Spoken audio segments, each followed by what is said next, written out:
got a question from Steven from Ohio. Says you guys talked about fallback bedding Yep. for your bucks. What is the distance for these areas from your regular bedding areas?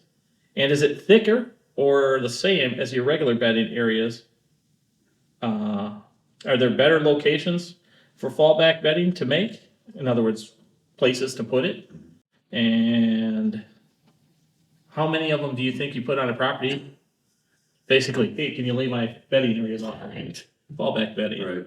So fallback bedding to me, first of all, Steven, you said? Mhm. Steven. So is an area to me, so like on my east end of my property, Yeah. where my neighbor's woods is connected to my woods, whatever, all one woods, property line is.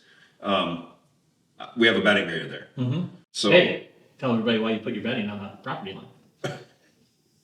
Some people probably don't know, dude. kind of smart. That's right. That's right, because he's smart. It's a fact. Well, this is kind of, well, it kind of goes with the fallback Yes. part. So the bedding part of mine is because I want the deer to bed on mine, first of all. So where I have that one specifically is because I know where they enter in and out of their property into that food plot. So it pushes those deer back anyway. Right. Into my Well, bedding. we didn't talk about it, but the neighbor kindly put a food plot Yeah, about 20 yards on the other side. Yeah, oh, you're talking that specific? That specific. Yeah, that's why I have that, Yeah. that bedding there.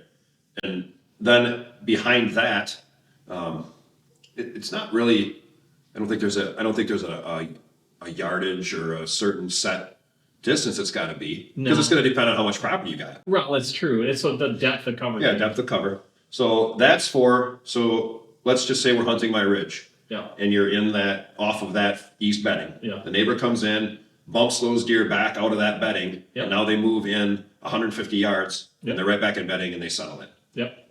That's 100% what you want the fallback bedding for. Correct. You don't want them screaming through your property Yes. and out, On right? the other side, yeah. So We both have small properties. so yeah, that's, they have to feel comfortable and able to fall back on that. Or if it's a situation, I know we kind of have areas set up like that. Like coming in, you think you have a higher probability of bumping a deer. yeah.